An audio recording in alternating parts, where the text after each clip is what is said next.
Hey everyone, how's everybody doing tonight? Welcome to the Dragon's Lair. You've got Sam and Chris in the house, and you've got another Chris in the house, which should make this real entertaining for me tonight. Chris from Lone Star Knife and Supply was kind enough to join us tonight, and we figured we have some fun conversation with him. For those of you that don't know about Chris and Lone Star Knife and Supply, he runs an awesome knife and EDC company out of Texas, and he's a small business, and they only deal in USA made, which is incredible. If you look at the banner scrolling on the bottom, we put in our affiliate link as well as a discount code in there. So if you go to that link, you'll save 10% and you'll help us. So that would be awesome. And obviously you'll be helping a small business in the US. So really excited about this. Chris, welcome aboard. Thank you for joining us tonight. Man, I'm excited. Chris, Sam, thanks for having me. And I'm excited to spend some time with y'all tonight. Hey, before we get started, I want to say that I went to your site today, and I want to voice one concern before we get going. Otherwise, I wouldn't respect myself. Today, I placed an order for a TRM, tactile pen, and one of your T-shirts. It was like 7 or 8 hours ago. I just checked the box. It's not there, and So, can you hear me, Chris? I can, yeah. Yeah. No, your site was really cool. Sam's laughing because my life is full of instant gratification. When I click submit payment, I'm looking for my product immediately, if not sooner. So, but no, great site, and I did place an order today, and looking forward to it coming in. Well, I appreciate that. I see your order here, and I see an email confirmation did go out. No. The email. I mean, my mailbox. My product isn't here yet.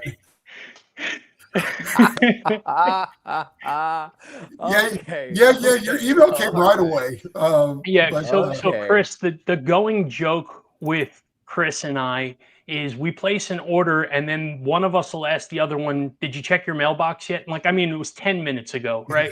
We're instant gratification guys. We want it now. And it's pretty funny. We always have that joke, and he thought it would be pretty funny to say that tonight. And I agree. He is exactly like that too. He'll be like, did you check the mail yet? And I'm like, dude, I placed it yesterday. He's like, I know. I'm like, give them time. I'm ready to. They're 2,000 miles away. Yeah. So, Chris, would you like to see your knife right now? Oh, sweet. Yeah. It's it's funny. I wanted an Atom, or excuse me. I wanted a Neutron. I've got an Atom, and I love it. And I was like, do I want MagnaCut? I've already got a 20 CV, and I want, I wanted the frame lock, but then I wanted the MagnaCut, and I honestly don't know which one I ended up picking because I wanted both of them and just selected and went. So let me show you. You got the liner lock Neutron 2. Let me get this for you. While he's digging that out, I just wanted to say hello to a few people here real quick. Ramsey Silent, thank you for coming in. Projectile Sharp, Bumble Shay, Robert Jones, Cat Scratch, thank you all for coming in. NFK20, I see you in here. William Hornsbostel, sorry, I don't mean to butcher your name, buddy. Thanks everybody for coming in. D-Kong Blades, appreciate everybody coming in and hanging out with us tonight. It's always a pleasure having you all in here. Do me a favor and hit that like button if you can, and give us a sub if you are not subbed to the channel. We greatly appreciate that. Shay5969, thanks for coming in, my friend. I appreciate you. You said earlier you were coming in, and you are. So that is awesome, man. Thank you so much. So, dude, Shay's Chris, a good guy. show Chris his knife. He needs to see this because if he doesn't see his knife, he's going to turn to stone or something. Oh, wait a second.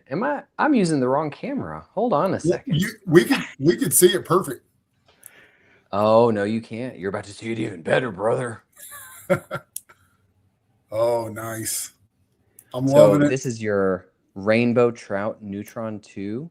Nice. Scales on both sides. It's Magna Cut with a powerful tactical liner lock. I love that. And deep carry pocket clip back here. And just an absolutely amazing knife, man. You are going to love it. Now let me ask you, do I want the liner lock or the frame lock? Which one do you like more? Okay. I personally love the liner lock. I think the frame lock's great, but I like having the scales. I mean, you're buying this really cool knife with scales on both sides. Yeah. And I like having the scales on both sides. Yeah, I agree. I typically, Sam talks about that all the time. If the front and the back don't match, Oh, we're gonna bring this up, are we? If the I like to say that my heels don't match my dress, and so Chris beats me alive for that whenever he gets a chance, which is always fun. So Chris, we'll definitely want to talk about the knife store and what's going on there. But can we take a step back? Why knives and why did you start a store? Well, from an early age, I always had an affinity for pocket knives, and my parents would distract me by throwing me like cheap knives and like, hey, don't cut yourself, go play, and so from like too early of an age, I had a pocket knife with me all the time. Yeah. And as I grew up, always had a pocket knife with me. And when Reddit became a thing, all of a sudden I could start seeing other people's carries, knives other people like. And the Benchmade 940 really caught my eye. Nice. And man, I was like, man, I really want that knife. Saved up, bought it. And that was the first of many American-made knives. And after a couple of years of collecting American-made knives, I realized how hard it was when I would go to, this store or this store. Oftentimes, you had to filter and sort, and it became just difficult to find an American-made knife. Yeah. I like it should be easier. So I decided in 2023 to open Lone Star Knife and Supply, and we exclusively carry American-made knives. Part of it is also I work in finance, and I get to shake hands with a lot of people, a lot of construction workers, electricians, tradesmen, people who work a lot harder than I do. And, when you grab their hands, when you shake hands with somebody who actually works their ass off for a living, their hands are calloused, and I want to support people like that through my store. When I live in Texas, and when I go down to Tactile and I get to see the car in the parking lot of Tactile's shop and seeing like these are real people who are genuinely affected when we sell a bear, like their livelihood is on the line. And I just really have a heart for promoting American-made stuff, and knives are my thing. That's awesome, man. It works. Yeah. Well, that's incredible. You answered one of my questions I had on the list is how do you pronounce the bear? So because I was able to by looking at it in the Midwest, it's the Bexar, but I was like, as an official Texan, I bet the real pronunciation. So yeah, it's Bear County. It's one of the larger counties in Texas. Yeah, that's where they came up with the name. That one was the one there were 4 on my list that I had to sort through today that you made it really tough for me because all 4 of them were in stock. And I've wanted one of the button locks from ProTech for quite some time, either a Malibu or is it Calibra, or I'm butchering the name probably. But I saw you had the, I saw Camry. Yeah, I saw you had the automatic version of it there. But that, and then Cambria. Sorry, there's an Cambria. A. Cambria. There we go. And then there were two tactiles, and earlier this year I picked up a version 2 flipper and full DLC, and then Sam picked one up that's the Skelly version, and I almost went with a bear because I've been on a bit of a slip joint kick here recently, and then that Mariner 2 has been calling me since I saw it the first time, and so I was wrestling around. I figured, what, for the same money I could pick up a T-shirt to try to help support you and promote the business, but also thank you. I'm a pin, a flashlight, and a knife guy. Those are kind of the 3 things I rotate through, and so yeah, bear was on my list. Well, you're gonna like the shirt because the shirt is also 100% made in America. Nice. Yeah, very nice. That's incredible. On the tactile, I'm a bit of a flashlight. I don't like to stick my hands anywhere I can't see. My hands aren't calloused, so I bump into something, I could hurt myself. So I was looking at, is it the Apollo? Is that the tactiles? Yeah.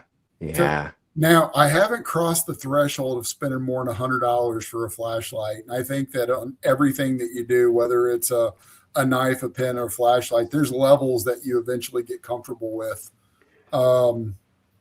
Would I be really pleased if I buy that one and go, yeah, that jump from my $80, $90 range where I've been comfortable into the $120 range or so? Here's my flashlight. Yeah, I've got the Olight Arcfeld. Yep. This is the Arc Pro. Look, I would love to be able to say that the Apollo is going to be like the best flashlight you ever had, brother. Yeah. But the reality is, I mean, for them to make a comparable flashlight would cost $600. Yeah, it's the same one I carry. Yeah, and I think that what you're talking about right there, Chris, there's a lot of, so Chris and I we're knife designers first, right? We got into content creation really, and it's kind of a funny story, but we got into content creation really because we were trying to create a network of people that we can start talking about our knives to. But after being in the community for months and getting to know so many of the people, every one of them that's in here now supporting us tonight, and so many more that will filter in a little while because there's other channels that are finishing up their lives and stuff like that. We really just kind of enjoyed being part of this and doing the content and exploring other people's knives and stuff like that. Yeah, we do reviews. Chris is more of like the deep thinker when it comes to what he does. If you look at some of the content, he thinks about, why do I like this knife? Why did I, what is it resonating with me about this? Why do I choose the choices that I do? And I'm more cut and dry, and I grab a knife and I'm just like, here, this is what it looks like. This is what it does. And let me go from A to Z on it like everybody else does. So we kind of do a good mix of that. And we have explored several US makers that we would love to build knives through. And here's where we're running into walls everywhere. Either A, the costs are astronomical and we cannot possibly do it without me being unreasonable to the public. 2, the wait time is absolutely absurd at this point. The last one that I was talking to told me 2.5 years before I would see production. I was like, I can't. Like, my design would be obsolete and worthless at that point almost, right? So it's very challenging right now, and I would love to do a US made knife, but right now it's unfortunately we have to go overseas because it just isn't feasible to be US made for us. You know, and the goal has been to try to do so. And like we've talked about, is maybe we've got to show our value and our worth in the community, that we well thought out designs, and then make some transitions. But yeah, it's been a challenge. Looking at that, I mean, Chris was in a sign manufacturing company for a while, and he met a lot of engineers that do a lot of really cool things there. So we have people that might be able to help us launch a little bit with things with CNC machines and routers and all that kind of stuff. We have some CAD contacts. So there's a lot of different things that we can do there, but it's just getting to that point where it's going to make sense before we go and invest. I mean, gosh, an okay CNC machine's like what, 50 grand? So I used one at that. Long story short is we're hoping to be able to ship a pallet of knives to you one day. That's our eventual goal. That would be awesome. Well, I'll tell you, I one of the first exclusives we got at Lone Star Knife and Supply was for, well, I'm not going to say the name because they might not appreciate me sharing what I'm about to share. Fair. But it was a American made knife by some designers who worked with an OEM and here in the States. And we sold a lot of those knives, hundreds of them, over a period of months. And I was texting because he also buys knives from me, you know, like he likes to get knives, and he was getting a Dixon, and we were just, you know, chatting. And I was like, hey, when am I going to get my next batch of this knife? And he said, our OEM went from 100 minimum to 600 minimum. And financially, we don't know how to make that work. Yeah. You know, it would have been one thing if we went from like 100 to 200, you know, literally doubling. But going from 100 to 600 minimum order for a knife that's not, you know, dirt cheap. It's not like it was $15 per unit, you know. And the margins just aren't there. And I mean, one, it's an huge upfront expense, and then there's not a lot of margin in it that you can wait to recoup your money, because I'm sure they're trying to build other things or other knives. So it's a big time commitment as well as dollar commitment.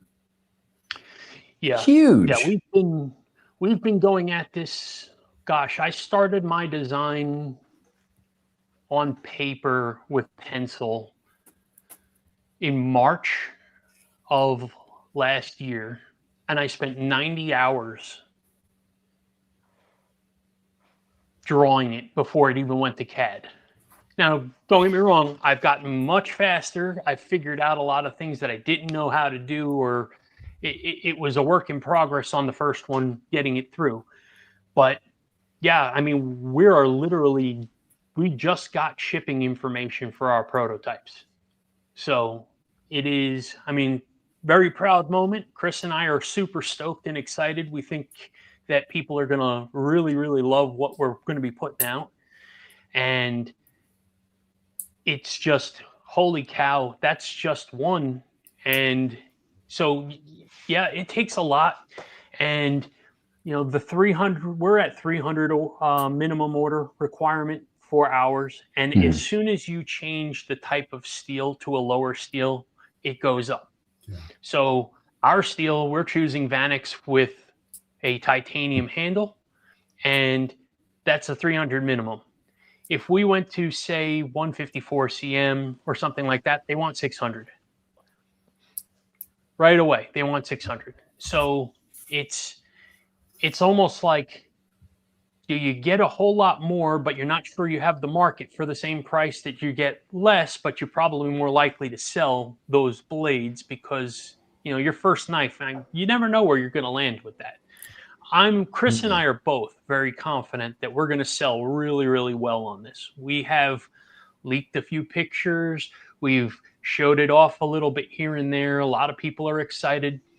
And you're in the same pass around group as us and sharing it with people like Casey and Lefty, and those guys are pretty stoked about the way it looks, and they want to check it out. So I'm fairly certain we're going to get the support that we need. So, well, I mean, right now, literally what y'all were describing is happening with Sean Ashmore, yeah. right? Like Sean Ashmore couldn't get a U.S. partner. He worked with Civivi for the Guile, the Civivi Guile, baby, designed by Sean Ashmore. And it's a pretty cool knife, but it sold enough to pique the interest of ProTech. And now we've got the ProTech Avalon hitting the market this month.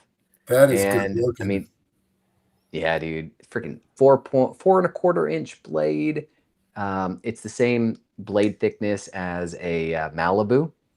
And I mean, it's, you know, literally what you're describing.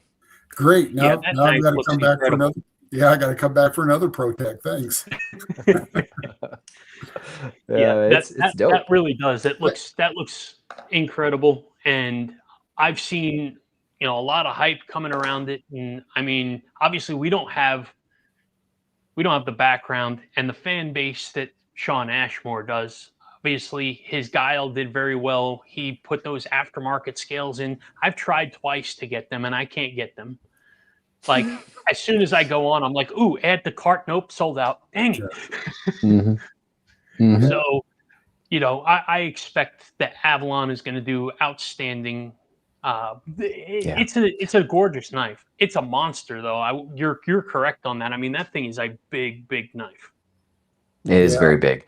But I mean, if a movie star couldn't get a U.S. manufacturer for their first knife, I mean, I think it just goes to say, you know, let me say this.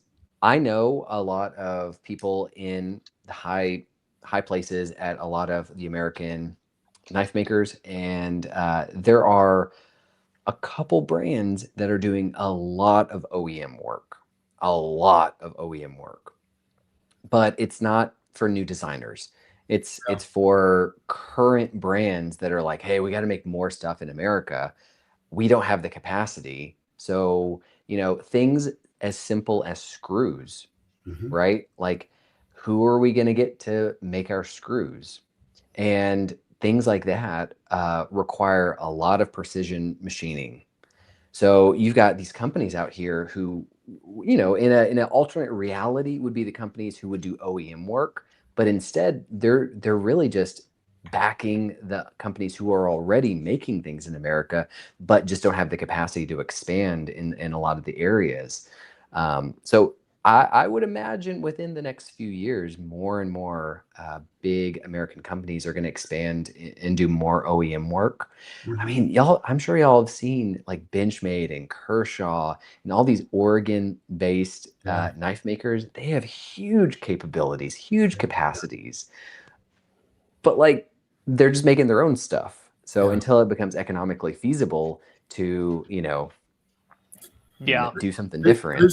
There's a huge learning curve when you take on somebody else's stuff and you're trying to execute their design. And, you know, and I think that's part of the challenge that we have in America is we mostly care about people's work-life balance, and the machines do shut down and people work a shift and then they come back the next day and they put in more time versus, you know, some of the overseas markets where the machines literally never shut down. They're 24/7. The learning curve is much faster. You're passing a baton and you can kick out a lot more stuff. And, you know, the design and the way that they've established where we're pretty much free market. And, you know, if you want to do what you want to do, then you're free to go do it. Where they're like, hey, let's structure our country around the flow. You know, it's a gigantic work in progress, you know, a workflow design on where they have their manufacturing plant set up. And so it just passes, all the materials are together and close. And, you know, and again, the machines never shut down. People work 24/7 and so they can kick out a lot more stuff. Yeah. Yeah. And, you know, Fred the Lug's actually in here, and he was just talking about companies like Benchmade doing an OEM where they're already astronomically high priced for their product. And then when they add the designer and the charges and everything like that, I mean, what would an OEM through them wind up costing you to be able to make any money while actually selling to the public? So it is that's a good question. That's a good question. And then like companies like Spyderco, I explored doing a collab with Spyderco, and what they told me was, if you want to do a collab with us, you have to show up with a prototype in hand made of steel. And I was like, well, that's why I want to hire you to do this. Like, I'm giving you the design, so you make it. Like, that's how they work. And don't get me wrong, Spyderco has the clout and the ability to be able to pick and choose who they work with. And yeah, you know, we are sitting there. Can we talk about breads Can we talk about Benchmade for a second? Yeah, absolutely.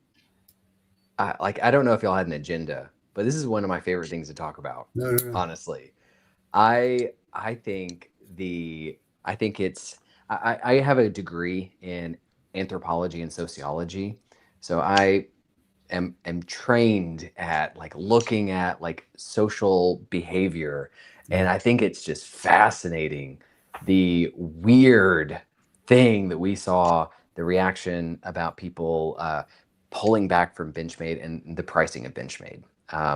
I agree. You know, Benchmades, they are pricey knives, but I worked. Do y'all remember Circuit City? Oh yeah. Oh yeah. Yeah. Dude, they went out of business, but they were very good priced, but they went out of business. Yeah. They did. Yeah. They went out of business. I worked at Circuit City, and I was out there selling those warranties. You know, those warranties where it's like, hey man, you know, if this breaks, you know, you can like send it in or whatever. And people didn't like warranties. You know, if you offer somebody a warranty, they don't want it. They're already paying $1,000 for a TV. They don't want to pay $1,200 for the same TV that they're going to walk out with, because maybe one day they might need a warranty. Yeah. And with Benchmades, like you're priced in at that warranty. That LifeSharp warranty is built in. Yeah. And no matter if you want it, you don't want it, you use it monthly, you never use it, like it's there and you paid for it. Shipping. Yeah. You pay shipping one way, right? Yeah. Yep. You pay for back. Yeah. Mm-hmm. So as a dealer, I actually receive the many of the LifeSharp packages, and man, it's a lot. Yeah. Like a lot of people use LifeSharp, and they're old knives too. Like I'll get like knives that are, you know, at least 6, 7, 10 years old. Yeah. Yeah. I don't know, man. Like people. We just aren't good. I gotta send one in myself. Yeah. I've got to send one in myself. So I decided to test the bug out to see how strong it really is. So I threw away a piece of furniture, and it was a corner of a couch, and I cut it up with a bug out. And it held up. Amazing. Yeah. Yeah, it held up. There's absolutely no issues. The only thing, you know, look, I dulled the knife, and if I took it apart and cleaned it, it would function perfectly again. It just needs that's what it needs. It needs a good cleaning, and it needs a good sharpening. So I'm gonna kick it back to them and let them send me a fresh edge and all, you know, spiffied up again. They stand behind their product, and I'm not going to do a better job than they're going to do on their own edges. So yeah. Is Jimmy Crew in here tonight? Because he'll be screaming the praises of the bug out if he's in here with us. I hope he is, because, you know, Jimmy, I want to talk about the giveaway as well that he gave to us, and what an incredible giveaway it is. Yeah. We have, so Jimmy Crow gave us a giveaway knife for 500 subs when we get there. Now, first and foremost, I want to thank everybody who comes and supports the channel, because in the last 28 days, our channel has grown 117%. So that tells you what kind of community we have that's coming behind us right now, and we have grown so fast, and we're so thankful to have all these people that we really consider friends.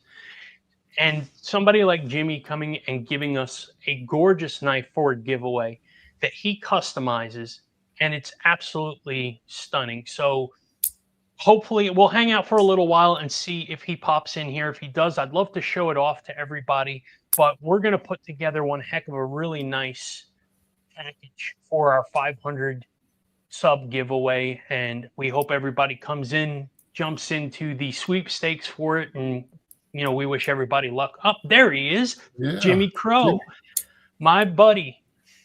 Yep. So and Jimmy is also from Indiana. We're from Indiana, and he is from Indiana. He is about an hour south of us, Chris, is that about right?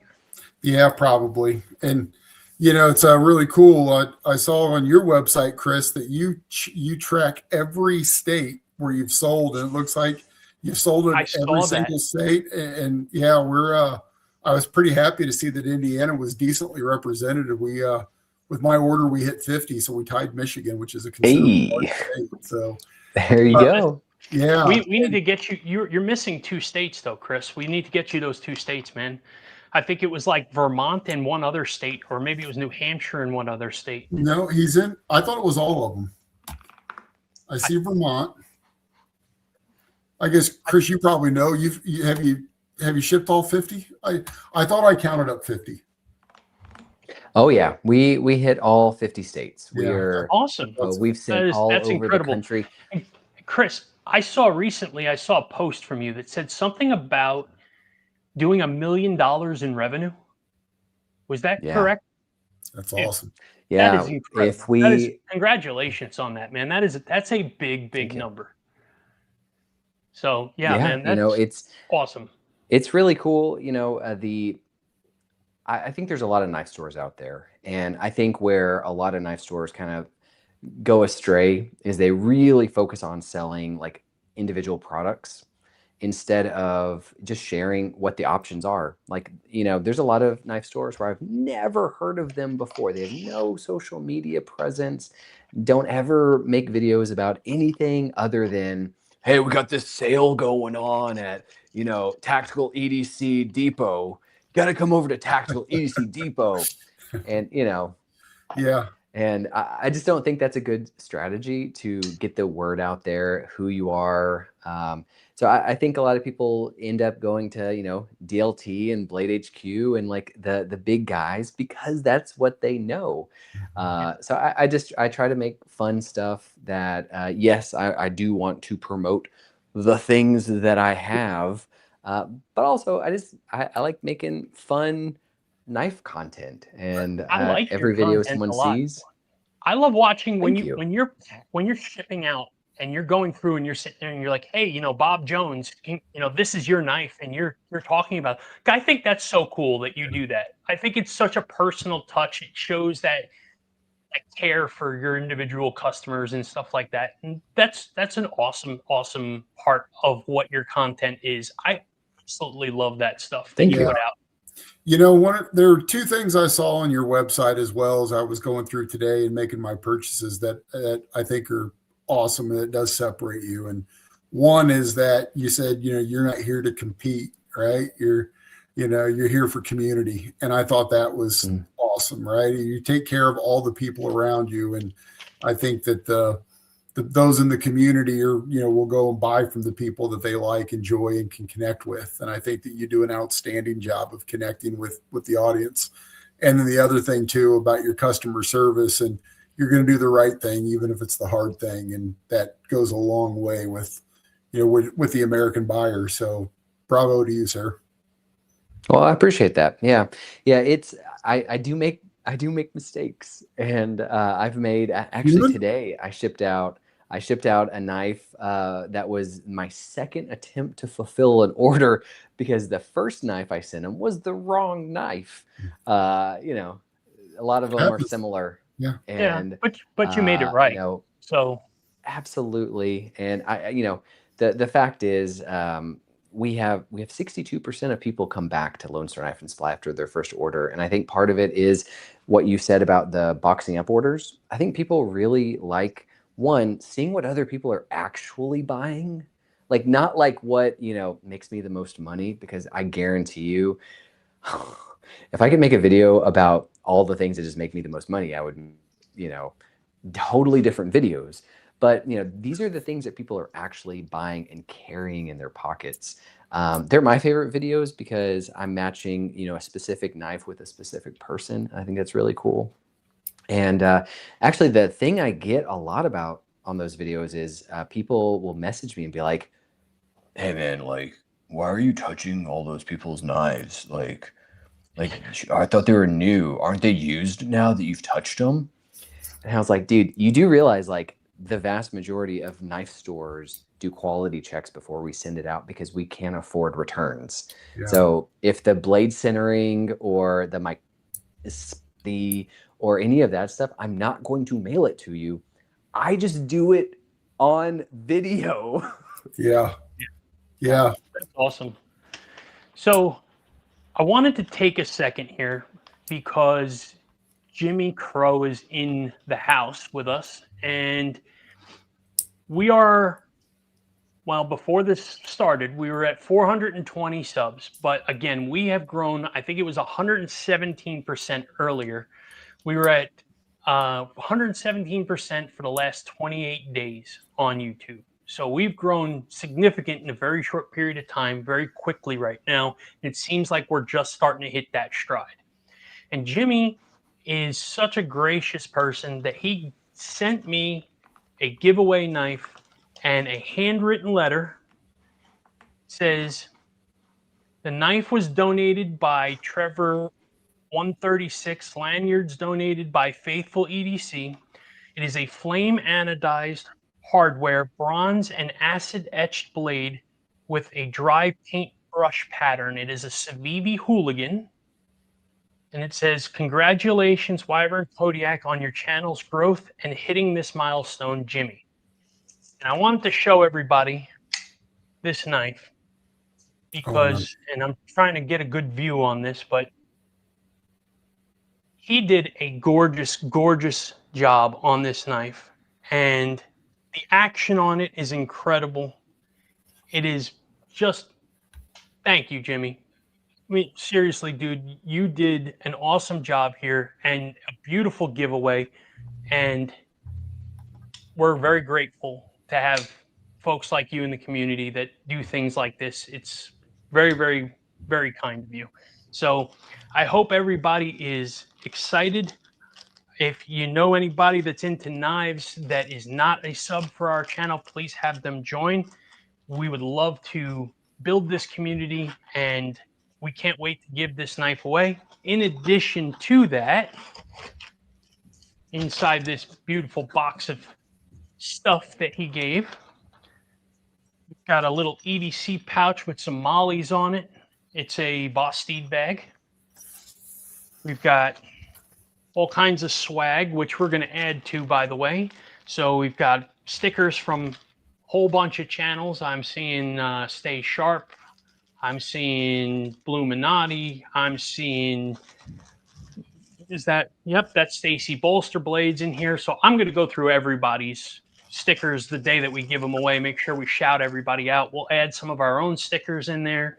And we're going to add a Wyvern Kodiak Hank, handmade, beautiful soft cloth. It's like the sunglass cloth on one side, and then we had this custom made fabric on the other. So we will be giving one of those away with this as well. This is our 500 subs giveaway package. So, and there may be something else in there. Maybe, you never know. You know, I can't tell you everything that's going to be in there, but look, we're a small channel, and we try to give back to the community that supports us so well. So Jimmy and company, everybody who's supported us, who's put into this package here, thank you very much from the bottom of our hearts. It means the world to us. Thank you, everybody. And Chris, Robert in here said that he just placed an order with you, and he also expects his stuff in his mailbox in the morning.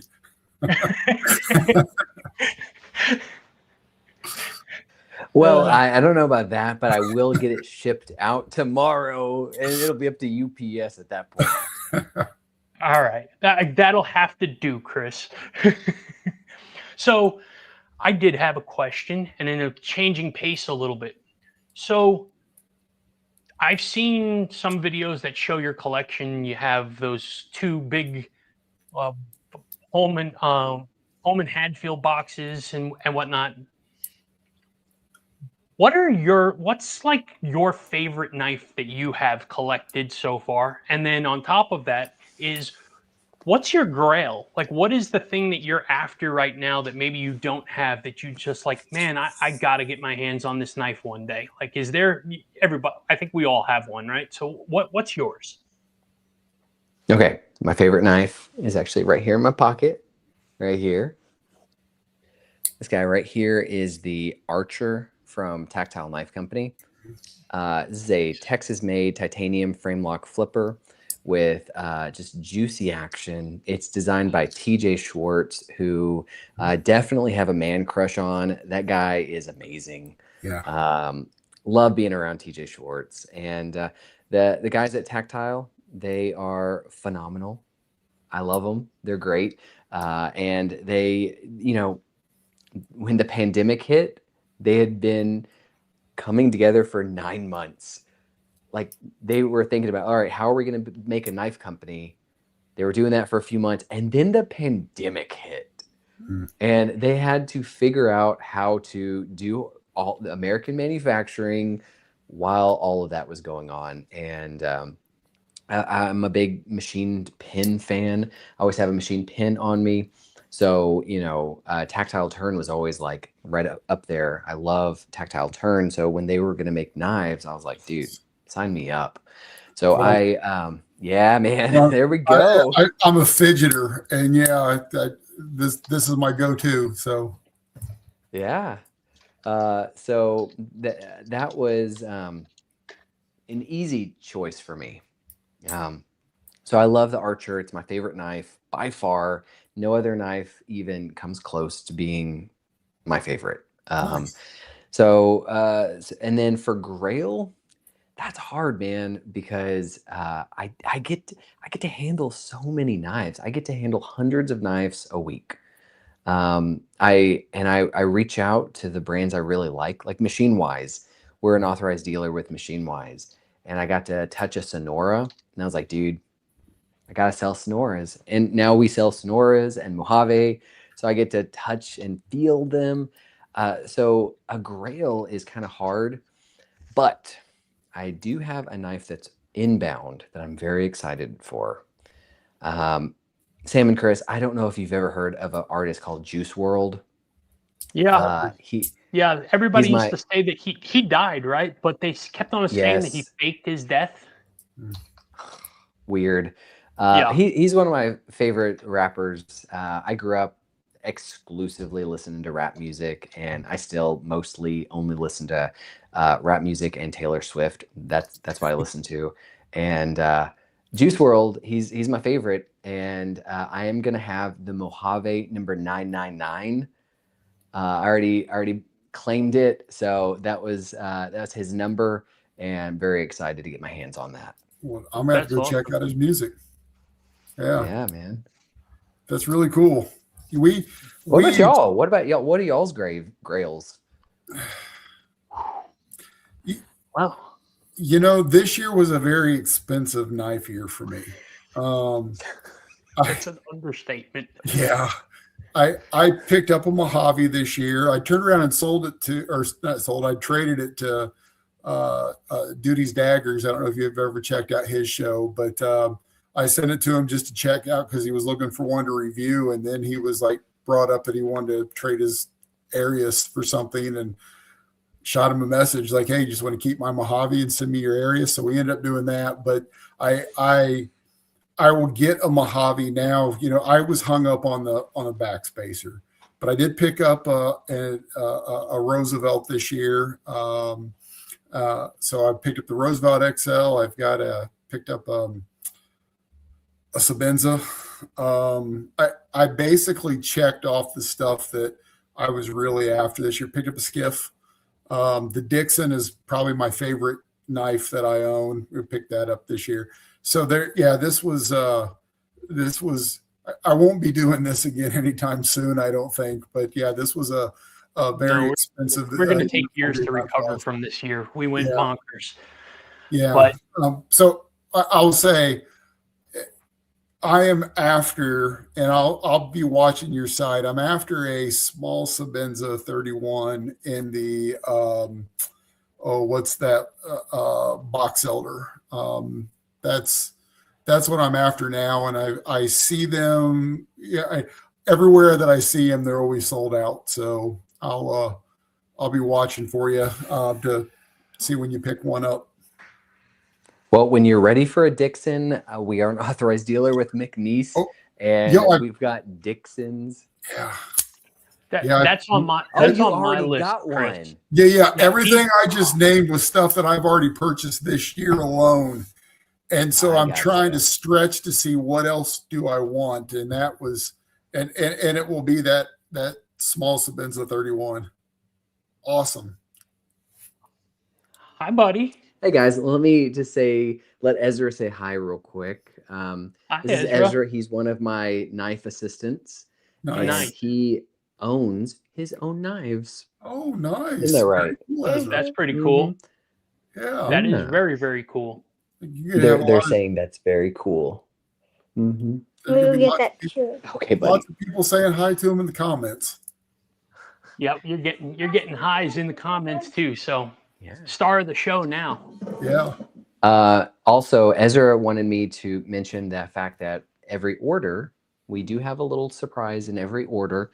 Every time someone places an order, and Chris, sorry, you're about to get your first order, and I like this to be a surprise, but Ezra told me to tell y'all, there's a Pokemon card in every order. So that's cool. I have some people who have placed like 30 orders. Where's my Charizard? Yeah. We have a Gen 1 in here, maybe. Who knows? Nice. But that's really cool. They just said they love it. Yeah, that's awesome. And that was a surprise for me. What do you have there, Ezra? He says he wants y'all to see this black card he has. Oh my. Cool. Look at that. Nice. I don't know what that is. I don't know, but it's in plastic, which tells me it's worth something. It's important. And yeah. One of them are fake and one of them are real. Oh, he says one's fake and one's real. Okay. All right. Well, they both look nice. Oh. He says that one's real. No. No. This is a counterfeit. That's the counterfeit. We don't touch the real one. Yeah. You can tell because this one, you can tell. Awesome. Ezra, thank you so much. Thank you. Cool. We needed a Pokemon break. Yep. Sometimes we need a Pokemon break for sure. Mm-hmm. Yeah. For How many they have? For my we're talking about knives real so quick. it's a funny story. I love Blaurock. There is something about a Blaurock out of Germany that I just absolutely love what he does with his knives. And I wound up with 2 of them this year. And I would have wound up with a 3rd one, except Jan's Blaurock told me he didn't want to ship before the holidays. So I'm on hold, and I'm going to be getting another one coming up. So that was the Grail. Now I have those scratched off. And so obviously, and I did a whole video on Grails earlier this year, and we talked about what is a Grail. And a Grail is always something that's a moving target, because once you hit that, something else has to fill that spot. So now it is a Hoghouse Valley. So Hoghouse Valley is probably my Grail right now. So I actually had that one ordered, and I I actually canceled the order, and the reason why was because my dog was going through something, and I wound up actually needing the money for it. And then, thank God, dog's healthy. It was just an allergic reaction situation. We got that underway, and when I went back to order the belly, they were like, all production stopped for now. So pivoted, bought a Rob Johnson's, and we're waiting patiently for a Veli to show up again at some point for me to buy. And Mo Patty said to share the wealth. If you've got 3 Blauroks, you can give one up. So no, sorry, sorry, Pat. I love you to death, but I'm not giving up my Blauroks. As a matter of fact, what I'm trying to do is I'm trying to get one in every style that they have. So each handle has different milling patterns on it. So I have multiple milling pattern ones. I have a style 2 and a style 5 right now. I want to get a 1, 3, and 4. And then the fixed blade that I have on order is actually one that matches my style 5. So I can't do that. But if it helps at all, I can tell you that Blaurock is actually doing a drop coming up. So if anybody wants one, there you go. Mo Patty said a full-size DLC Arius trade, Sam. Oh, man, you're killing me, Patty. You're killing me. Yeah. That is on the list. You make it very difficult. Yeah. I'll have to think about it. Let me think about it. If it's an Osius, I'll probably say yes. The action's amazing on him, Sam. Yeah. Look, Patty's collection's incredible, so I can tell you right now that she's going to drive a hard bargain. I have watched her videos, and I have watched her on live, and I mean, she's always got just gorgeous knives laying out. I mean, she's got some really nice bangers out there for sure. Yeah. So Chris, you want to give I know we're getting up on time, and I don't know how long you want to hang out with us tonight. You want to give a quick commercial for everybody else that's listening that may have joined a little bit late? Yeah, hey guys, I'm Chris. I'm the owner of Lone Star Knife and Supply, and what we do is we exclusively carry American-made knives. And there's knives made all over the world. Amazing knives, and buy the knives that make you happy. But if you happen to want to buy an American-made knife, come to LoneStarKnife.com. LoneStarKnife.com is my website, and I would love to have your business. I'd love to help you with all of your knife purchases. But even if you don't want to buy a knife, I love people watching and commenting and engaging with our social media. In 2025, we made 1,147 videos about pocket knives. So it's a lot of fun. We really enjoy getting to do stuff. And I say we because it's a family business. Y'all just saw Ezra here. He actually makes boxes. He puts the boxes together. Really? And my wife puts stickers on my son and my daughter, my older son and daughter, 16 and 13. They help me with fulfilling orders and writing thank you notes. It's a family business. So when you're ready to buy a knife, it's not just the giant knife stores out there that you can turn to. You can also turn to Lone Star Knife and Supply. Go to LoneStarKnife.com for the most tactical knife store out there, brothers. Outstanding commercial. Yeah, I'd say we saw one order tonight that popped up in the comments, so that's fantastic. And again, yeah. I loved your site. It's awesome being a part of your family there and meeting Ezra. Chris, do y'all have a what's y'all's discount code? We do have a discount. Go ahead, Sam. I just dropped it in chat, so I put our affiliate link in there. Use our link, helps the channel out, and then use code WKD10, Wyvern Kodiak Designs 10.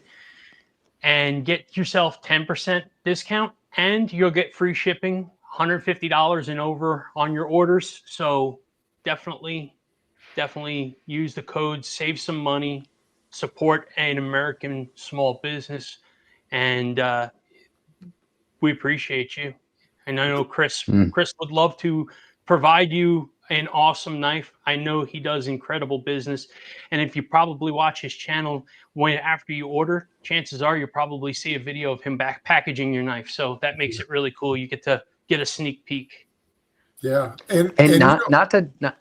Oh, go ahead. Sorry, Chris. I was going to say, I love the fact that you take the time to quality control check them all. That's top tier service, in my opinion. But go ahead with what you're saying. I'm sorry. Well, I was just going to say, one of my favorite things that we do is we tie lanyards on knives. So when you're in the checkout flow, or excuse me, when you're in a product, when you're deciding if you want to buy it, you can add a lanyard bead, brass, copper, titanium. We have aluminum ones, and then you can pick your lanyard color. And I'll tie a lanyard for you. It's a lot of fun. Lanyard's $5. And it customizes your knife, makes it unique, makes it special to you, and I think it's a fun way to make your knife a little bit different than every other knife that's out there. That is very cool. Yeah, customizable, and it is different. When you walk into a knife store, you expect to see other people carrying the same knives as you. It is pretty cool when you have something differentiated. And Sam and I talk all the time. I mean, we've probably got a list as long as our arms of knives that we're going to send someplace to get customized. You do it right there from the, before you ship it off. So it's really cool. Yeah, that is can really cool. Can I ask y'all a couple questions before please. Head out? We don't have an agenda, Chris. Just so you know, we kind of fly by the seat of our pants. We kind of have an idea of what we want to talk about, but to be quite honest with you, we just like it to be free flowing. And a lot of times the chat kind of drives what we're talking about and stuff like that. But we're just here being friends and chatting. So please ask whatever you need, buddy. Well, I would love to hear about how you guys met. How'd y'all get together? Because, we all have lots of friends, but there's very few people most of us would go into business with or do a podcast with or go live with. So how did y'all get together? I worked with Sam's wife for years, and we knew each other, and that's how we met. And we just went in one day and started talking. And the next thing you know, it was kind of like the movie Step Brothers. Like, you just want to go do karate in the garage? Yep. And then that was it, right? Just, we were big kids that had a lot of fun, had a lot of common interests, and that's really how it took off. And then we work in the same field, and we're then able to work together for a few years, and that's really it. Was just it's such a small world, and it's one of the things we've talked about on our show that makes the knife community so cool is, where do adults go to meet friends? And it's like, how many of the people in the chat love chatting with each other every opportunity they get that they never would have met if it wasn't for this. Yeah, I love that. Yeah, Chris and I found out that we really are two peas in a pod. We drove to Atlanta twice for Blade Show. We've driven down to, we were supposed to go to the NRA show in Texas, in Houston, during COVID. They canceled the show like the week it was happening. And so we decided, look, we took vacation. We still want to get away. We still want to do something. So we decided we're just going to go for a drive. We're going to go on a tour. So we drove down to Memphis to the pyramid, got to check out the Bass Pro Shops pyramid. We drove all the way across Arkansas, then came up and stopped at 18 miles an hour, but go ahead. Shut up. This guy will never let me live it down. What was it? What was the knife shop that we stopped at there? AJ Russell. RG Russell. AJ. Right? Yeah. So we stopped there. We went up to headquarters in Missouri. We went to Branson, Missouri, and went to Bass Pro Shop headquarters. We probably drove a 2,000-mile circle at 18 miles an hour.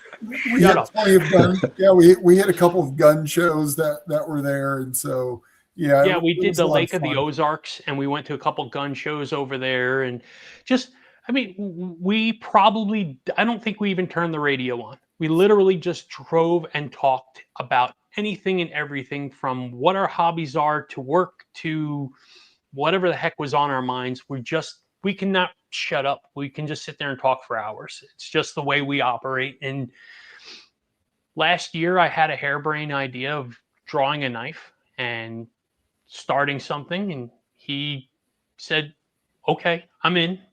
And I dragged him along for the ride, and that's where this kind of all stemmed from, man. I mean, we're just best friends that are doing what we love to do. Sam likes to be creative, and I like to be busy. There you go. That's awesome, guys. So when y'all went to Blade Show Atlanta, what are the things that y'all like to do at Blade shows? For me, like when I go to Blade shows, which is my favorite time of year, I do, this year I'm doing 4 Blade shows, and I love talking to the makers about why they make knives. Like that's like, I love it. So what is it that y'all like about the Blade shows? So the first Blade show we went to, and that was really chaos for us. And I think it was because we went there with a stack of money, and we were like, ooh, see, buy. And on top of that is you start at the small room, and we got through it in about, I don't know, 4 hours. And by the time we got to the end of it, we were like, man, we drove 12 hours for this. And like no Spyderco, no Benchmade, none of the big manufacturers. Which were our 2 primary? He was a big Benchmade guy. I was a big Spyderco guy. That's, that's what we wanted to go see. And see, Chris, I blame you. Out of this friendship, you should be the one who downloaded the diagram of the PDF and mapped out a path on where you go. That's what my daughter did for me. Yeah. You're failing. We learned, and we did that on the second one.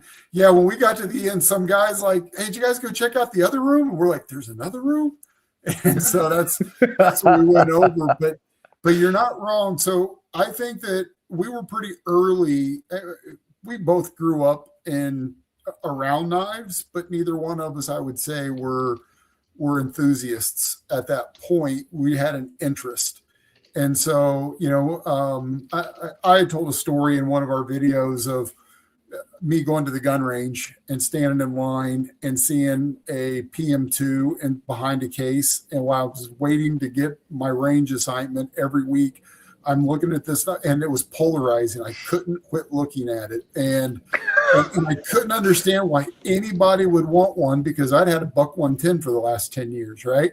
And so now I asked the guy behind the counter one day when nobody else was around, I was like, why would anybody want that? And he pulled his out of his pocket, and I fell in love immediately. Right. And then, so I called the PM2 my gateway drug, and I had that for a while, and then I wanted something a little bit smaller to carry. So I'm a telecommunications engineer. And I work on a leadership team, and so I'm wearing suits most of the time, and the PM2 looked menacing to pull out to use at work. So you talked about the 940 in the beginning, and that was my next knife. And I bought the Benchmade 940, and that was what I determined was an excellent knife for the longest time. And I recently just dropped a video about how on that first Blade show, I told Sam before we left, I was like, I want to go hit this Chris Reeve booth. I hear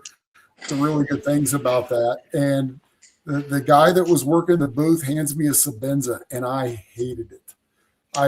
It was slow. It was clunky. It wasn't my 940. Right. And I said in the video that I remember thinking the thoughts clear as could be of what I was thinking at the time, like Spyderco and Benchmade are going to eat these guys lunch. Yeah. Like that's terrible. But I hadn't yet. The way that I summed it up in the video was I was looking for excitement, but I was holding excellence. my hands weren't trained to recognize that, and I was so young or not young, but I was immature in my journey. I didn't really know what I was looking for. I just knew that I liked it or I didn't. And with all of the makers there and all the fabulous knives, it's overwhelming.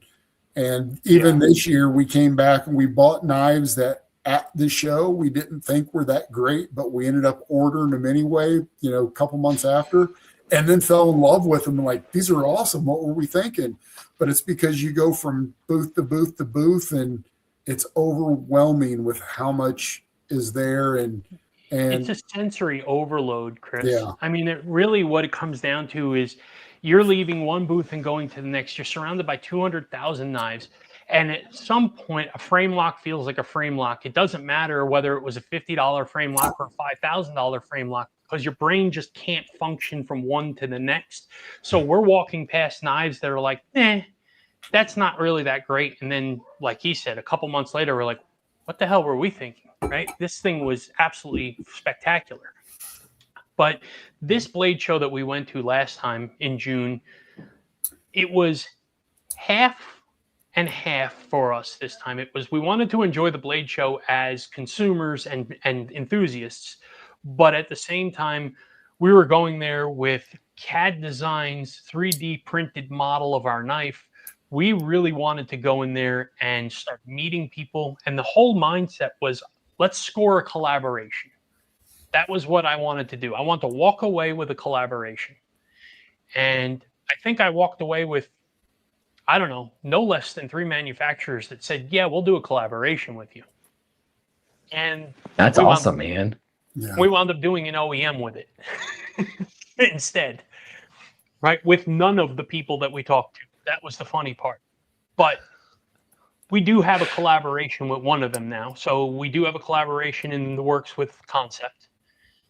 We have another one with another company that we're not announcing who it is yet, but we're pretty excited because it was the one that kept on telling us no for a very long time. And I was relentless in getting what I wanted from him. And he eventually broke down and said, okay, I'll make your knife. So it was we're more going to have probably, 2. leave me the hell alone and I'll make it. Yeah. Well, what his honestly, what his answer was show me that you are making knives, right? Like, I can't just, everybody wants to make a knife with us. Show me that you're making some knives, that you're not just trying to hit a home run on your first knife. If you can show me that you're actually coming across with stuff, I'll make it for you.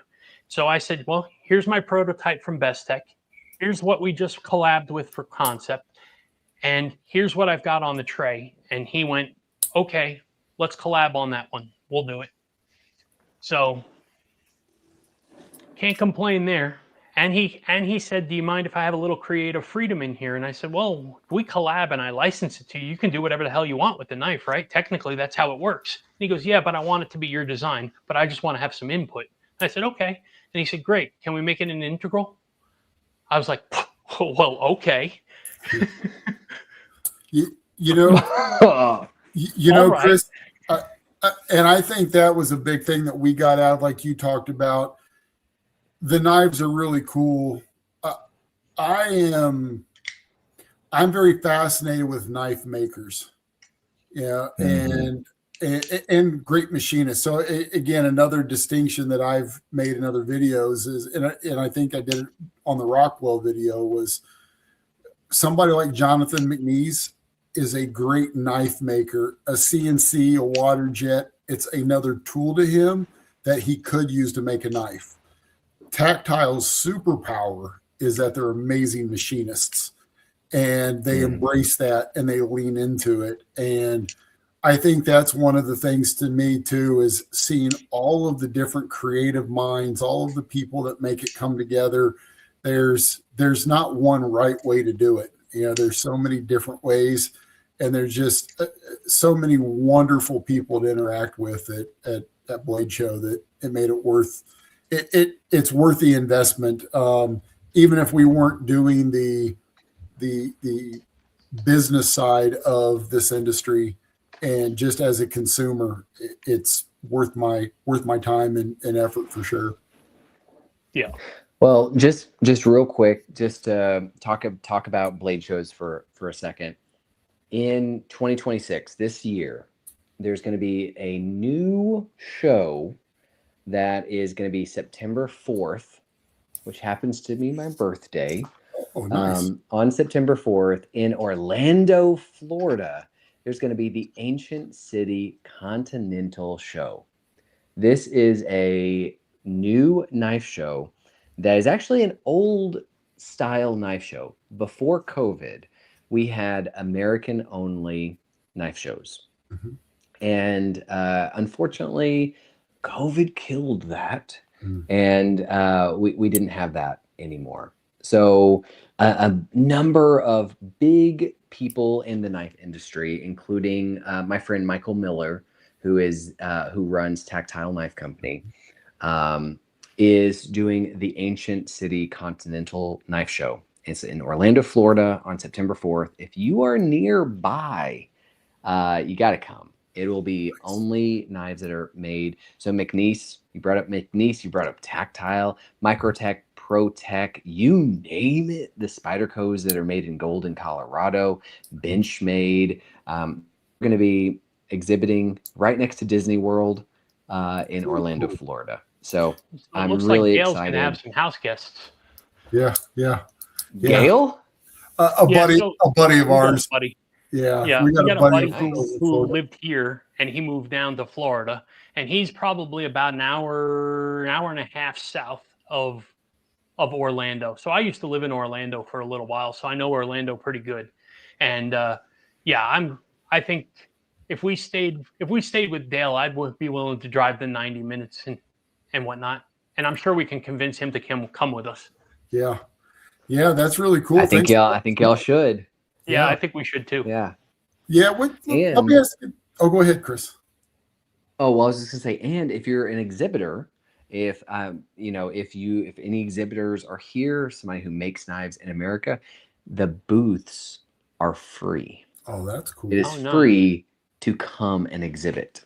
Nice. So you just have to reach out to Michael Miller on Instagram or email, and he will get you a booth. It's time to buy a CNC. Yeah, that's incredible. Yeah, for real. Yeah. So I was going to ask. I've talked to a couple of guys who have knife shops, and both of them, unsolicited, talked about how amazing it is to work with ProTech. Is that your experience as well? So I'll tell you this. I am an unconventional knife store. Most knife stores start off as a physical store, and then they branch out to having online, right? Yes. I did it opposite. First, I did social media. Then I became an online knife store. Gotcha. And now I'm branching in to having a physical presence. So it's literally the opposite. So I had to meet Dave and Matt at ProTech multiple times at multiple different shows. And I was like, hey guys, remember me? Man, sure would love to sell your knives. And at one point, Dave, and they only deal with people with brick and mortar stores for the most part, right? So does Benchmade for the most part. TRM for the most part, you have to have a brick and mortar. And with Dave and Matt, like they just were like, God dang, dude, this guy just won't. He's just. We see his videos all the time, and he's at blade shows. He's interviewing us all the time. And at one point, Dave looked at Matt and he's like, and Matt brought me over the dealer worksheet, and they're really great. Dave is just a creative mastermind. I think it was 1992, sitting around a kitchen table. He came up with his first design and brought it to market. And it's really great to work with like a legacy company like ProTech. They've been around for a long time and could be a lot bigger if they wanted to. That's the thing I think people don't appreciate about ProTech. They have kept their scale small on purpose. They've kept their team small. They've kept their production cycle short. And I've been very impressed by just ProTech in general. Like, and it's also funny that they're in California, and a lot of the knives that they sell, they couldn't even carry. So, and yeah, couldn't do it in California. Yeah. It's just interesting. Yeah. I see that a lot in like Illinois too, right? Like Jared Neves, he's got all these different knives. I mean, heck, I think he's been trying to sell a ton of them to trim down his collection lately, and he has thousands. But he pulls out some monster. Did you get that big concept that you got, Leviathan? Didn't you get that from Neves? Yeah. He just sent it. Yeah, he just gave it to me. Yeah. It's this big. Okay, and they are like a sub 3-inch state. It doesn't fit in my I mean, that's a hand axe. Let's put it into perspective. Next to a large Sabenza. so yeah, he just, I had bought a knife at his whatnot, and he just sent that to me and was just like, here, just take this too. Like, thank you. I can't sell this and somebody take it. Yeah. It's completely worthless to me, but it's a cool knife though, right? Yeah. I don't know why. It's a gimmick knife. I don't know that any true use for it, but it's built well, and it doesn't have. It's not deep carry, and it doesn't have a lanyard, so I don't want it. Yeah, that's what it is.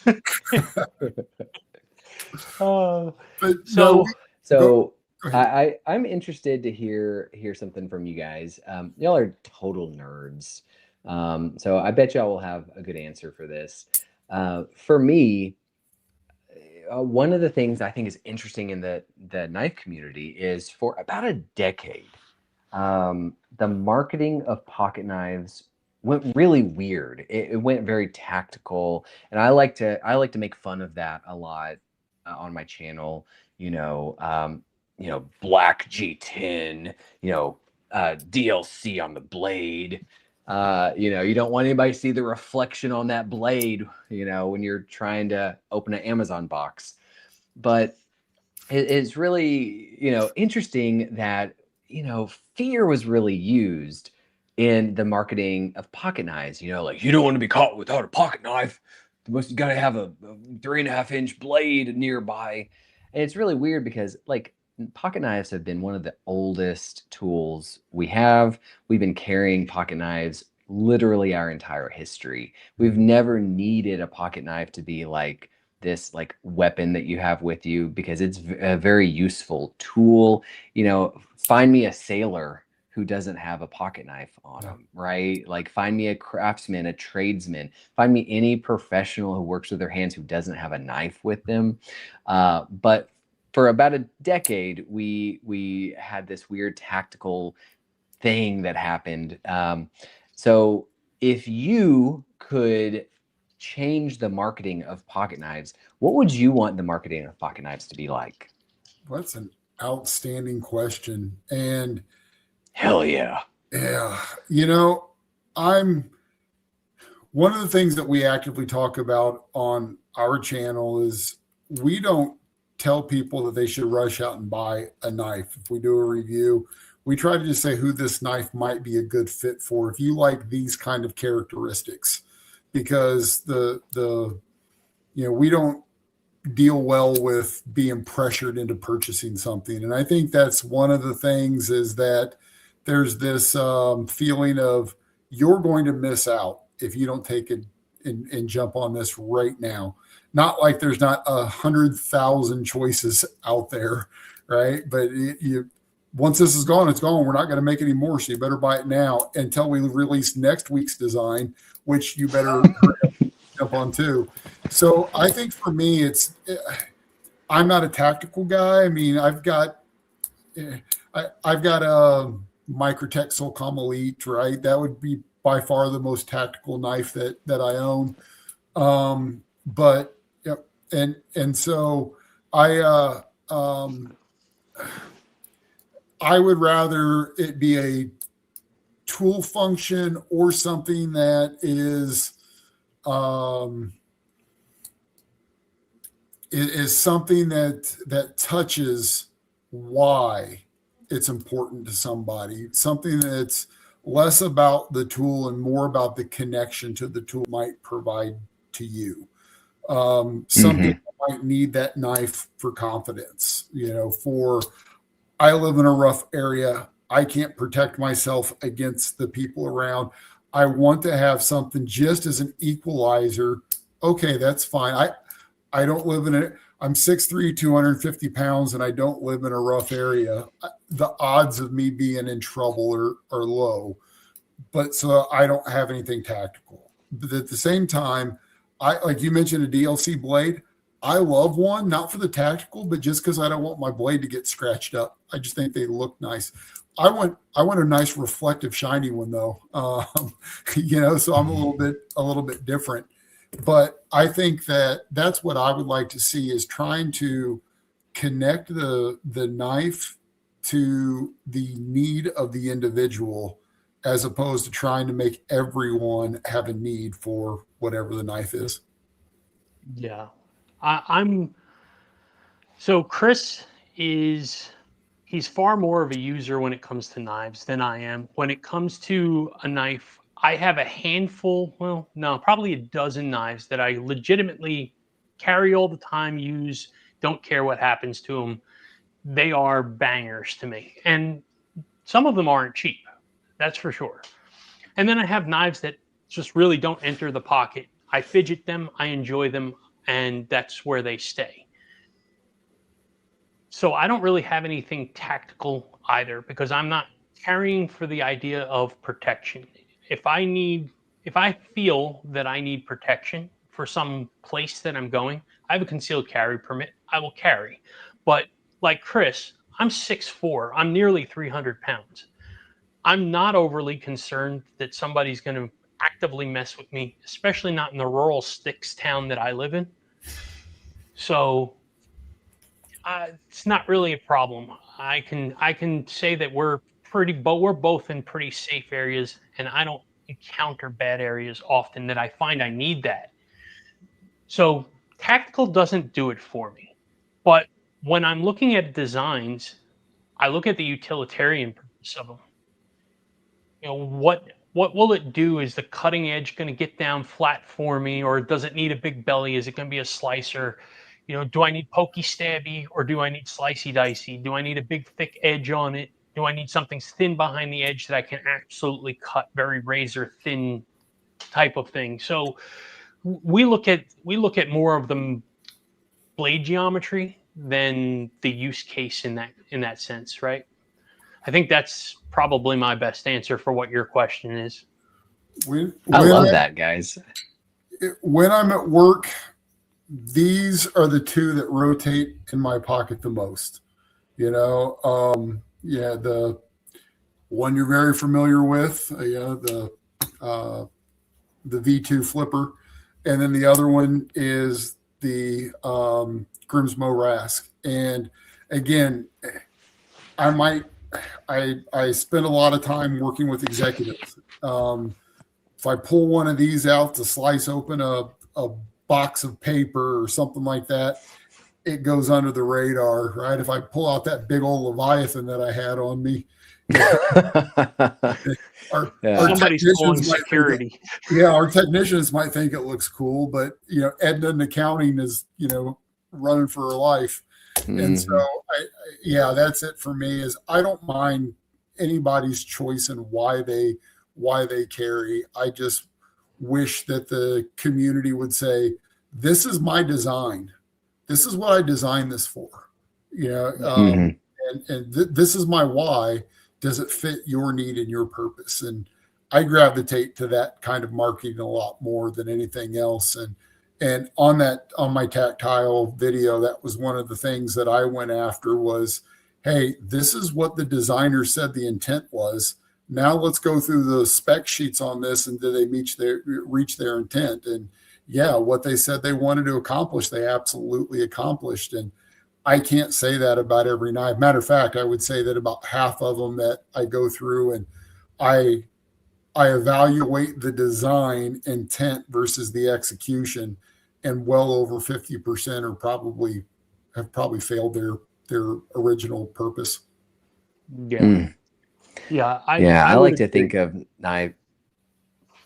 Go ahead, Chris. Oh, I'm sorry, Sam. I was just gonna say, I agree. You know, it's all about the intent of the knife maker. Like, what did you seek to accomplish? And I think with a lot of knife makers, they are creating functional art.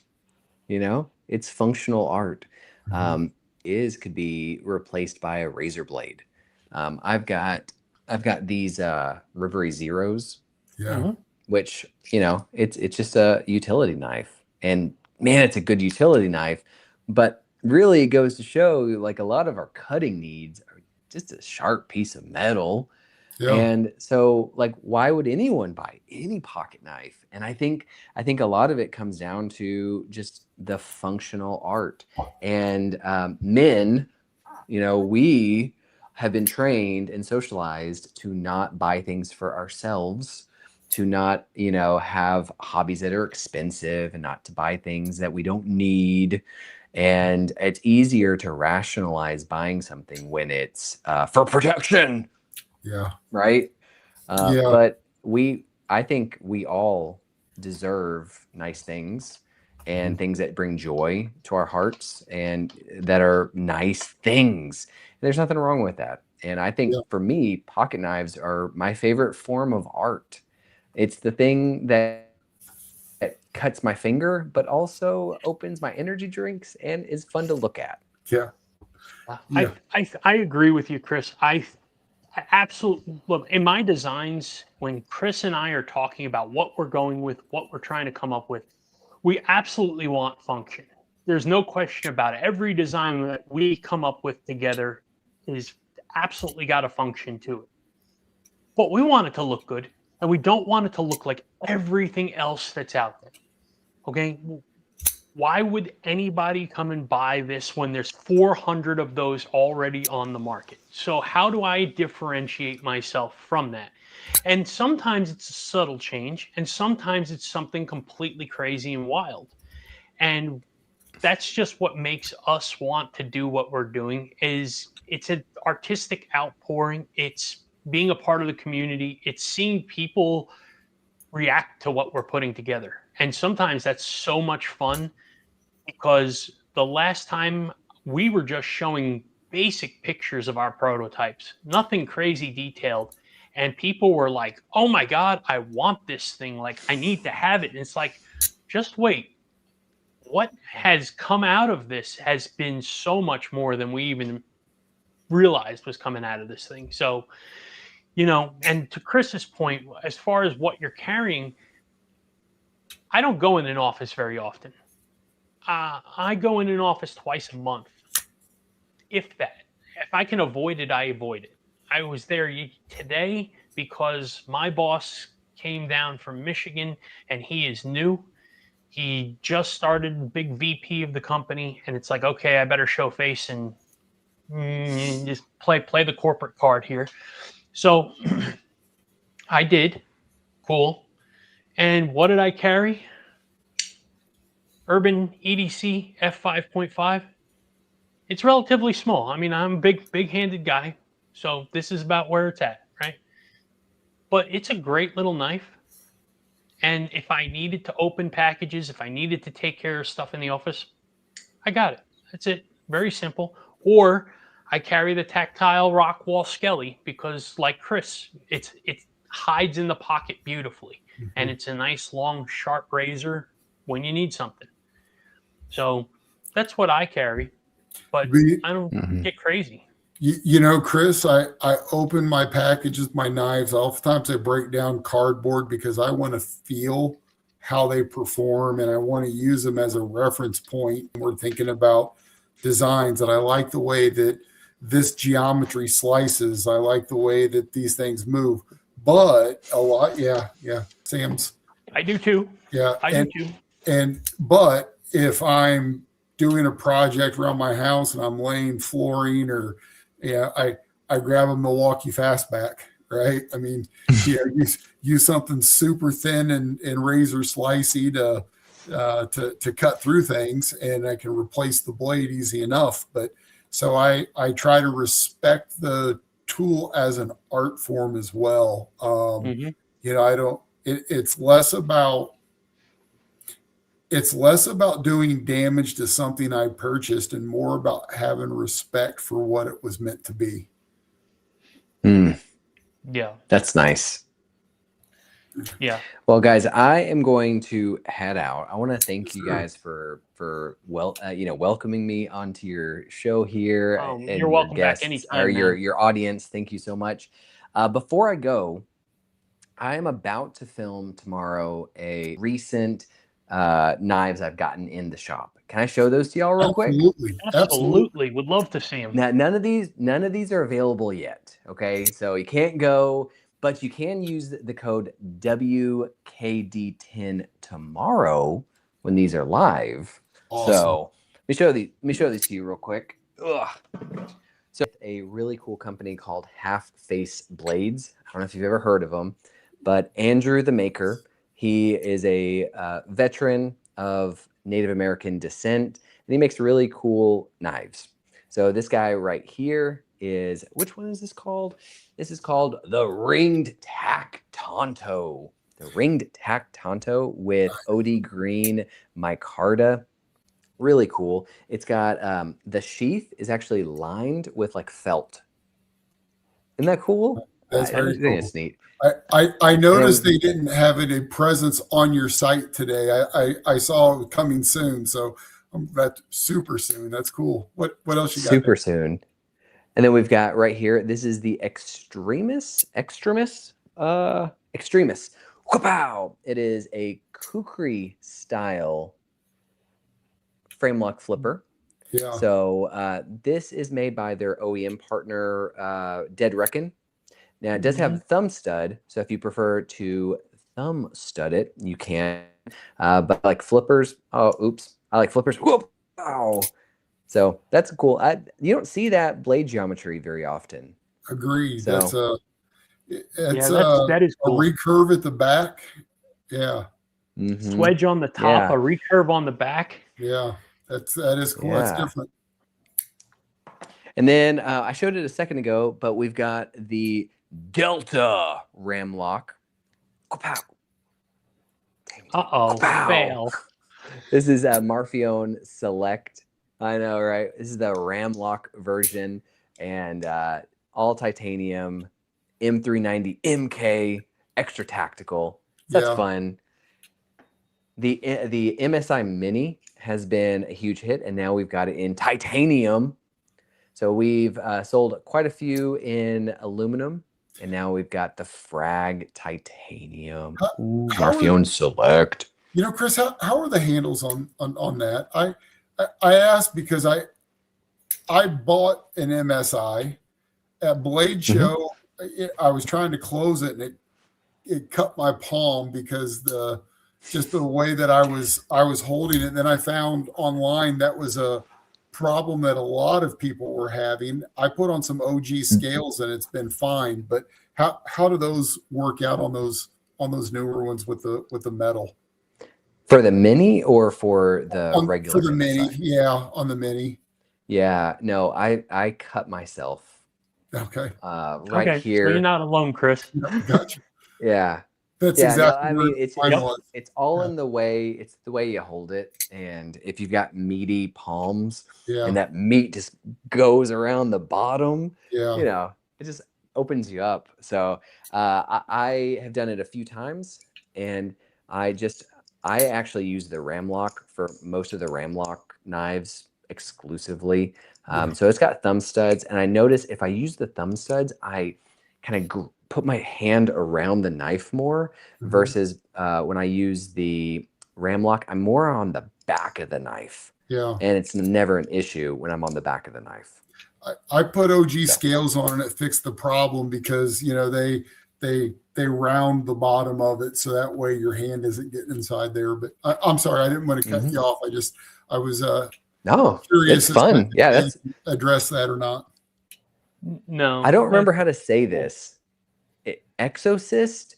It's the Microtech. This is like, you know, if you've got a Ridge wallet, but you want it to be more tactical, you can now have this guy. Okay. This is an OTF money clip. It's really a money clip, right? So you have this oversized clip right back here that you can stick, you know, 5 cards, 4 cards, plus some cash, and just have this in your pocket. Ignore my wound on my finger there. But yeah, it's really cool. M390. These are really neat. They stopped making them for a while and they just came out with the new version. And then I've got 3 Benchmades that I just got in stock. Speaking of things I don't know how to say, I think this is called the Daishin or Daishin. But they're fixed blade. I like I got, yeah, it's a nice size, 3.3 inch, 3.5 inch, somewhere around there, inch blade, Magna Cut. We've got denim micarta, and I love the accents. It really makes it look nice. Yeah, I like that too. And they did a leather and Kydex sheath. It's a combination. Nice. Scout carry. So that is cool. Yeah. I like it. Very cool. And then we do carry the mini Griptail mini. God dang it, bro! I got the mini Adamas. Well, there we go. The mini Adamas with that beautiful carbon fiber that's in stock. And then we got a huge restock of bears. We've got micarta bears, which come in under 2 ounces, which is really lightweight. We've got OD green, we've got black G10, and we've got the titanium bears. Texas made slip joint. I imagine I will be seeing that in 2 weeks at payday. So nice. So thank y'all for letting me show those off. Absolutely. You know, absolutely, man. First off, you know, thank you for all the time you've given us tonight. It's been a lot of fun having you on here talking about this stuff. I know that we've had quite a bunch of people going in and out throughout the evening here with you. So I think you got a pretty good amount of exposure here, and hopefully everybody's grabbed the link and we'll be making some purchases soon. I did want to take some time though and see if we've taken a look at all your knives, and we officially have our prototypes in the mail coming to us. They are supposed to be here any day. And we showed a little bit off last week, but I think I'd like to just go through them and show everybody. And if you want to check out what we have in store for it, it'd be awesome for you to get an idea of what we're up against right now. Heck yeah. Cool. So I hope everybody is excited to check this out, and I am going to do a screen share. Yes, I know. While you're pulling that up, William said he was just gifted a Benchmade Claymore. That's pretty cool. Very cool. That's a great knife. And Robert, I'll talk crewware with you all night, buddy. That's one of my favorite steels. Sam, not so much. All right. Sam prioritizes corrosion resistance above all else. Yeah, I'm pretty bad about that stuff. So, all right, so let's get to work on this, right? So, here we go. And well, it's not it's on real the right small, page. Sam. Yeah. That would help if it opened on the right page now, wouldn't it? So, why? Hang on one second, guys. And I'm sorry. Yeah, for some reason or it's another. been 3 minutes since you told Chris 2 minutes. Really? He's building anticipation. He's building anticipation. He's really good at this. I'm really bad at this apparently. So let's try this one more time. Let's share the screen, and yes. Now I have the right one. Here we are. So, I would like to introduce you to the Gracchus. And there's some better pictures here. And first off, let me get a little closer. This is 8.15 inches overall. It has a 3.43-inch blade. It is 4 millimeters thick of Vanex. It has a Timascus pivot collar on it. In addition to that, we have, is there a better way to do this, Sam? Apparently not. I guess there's no, oh, there it is. I was sitting here going, how do we, there we go. We can go around there. We're a frame lock. And as we go through here, you will see that this one is the Bead Blast version. We have black bronze stonewash. And get a little closer here. You can see this is really two-tone work on this. I think this is really cool. I'm not a bronze guy, but this came out really, really cool. So I like that. I dig the way this one came out. And again, stonewash blade on this. That is the spine. And as you can see, we've got two big patches of jimping. So once you look at this thing and you realize you choke up into that finger choil under the blade, your thumb goes out, you're going to land right back over here on the jimping, and you're going to have lots more to grab onto.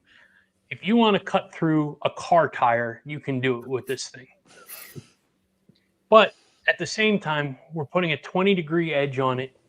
This thickness should make it plenty slicey and plenty of resistance and power to be able to take a beating and cut just about anything you need. Yeah, I think we're tall enough that the 4 millimeters doesn't hurt us from a slicey perspective. I think it'll slice exceptionally well. Correct. It has about 60% backspacer titanium on here. And because this is a prototype, once we get it in hand and we really feel it and everything like that, there's subject on this thing. We may go full. We may scale it back a little bit. It depends. I'm even considering talking to them about doing a floater backspacer. I might be able to get a little more ting out of this thing. And who doesn't love some ting? This is full DLC. Full handle and blade. And it is a belt satin DLC. This happens to be my favorite version of it. I don't know why, but black knives have always resonated with me, and this one just hits home for me. I absolutely love this thing. I think it came out awesome. So it really, really looks good. Now this one's kind of a disappointment, I'm not gonna lie. We asked for blurple and somehow we got pink. Now, I'm not super mad at this because the edges are all blurple. And it does have hand satin, or I'm sorry, belt satin blade on it. Hollow grind. It's got hand satin flats. I think as far as the blade goes, it certainly came out beautiful. I'm very happy with that. The color on the handle, I'm not so sure on, but we'll take the temperature of the community and see what they think about that and what everybody considers as far as that goes.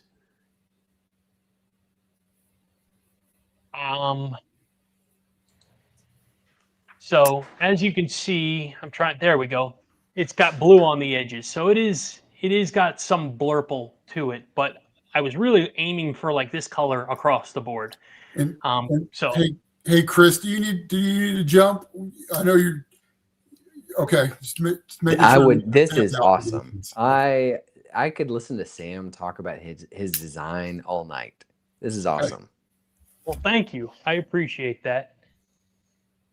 This one, gray PVD across the board. So we ordered 6 prototypes, 6 different blade finishes, 6 different handles. they're all going to be interchangeable. So when we get them, we're going to mix and match, see what looks good with what. And we're going to narrow this down to 3, maybe 4 production versions. But we're going to have 36 options to choose from overall when you start mixing and matching. So we're really leaving no stone unturned to really uncover what is going to sell best, what people really want to see. So this is, again, grade PVD. I think they all came out really, really nice. Stone wash. This is straight stone wash. And this is something that kind of resonated, and I'm pausing on this picture for a second. So that's our maker's logo. And when I saw that picture, it kind of choked me up a little bit, because it was like, you know, hey, your product came, right? It's your design, your thought process, your hard work came to life. And, you know, you have a tag on a real blade right now.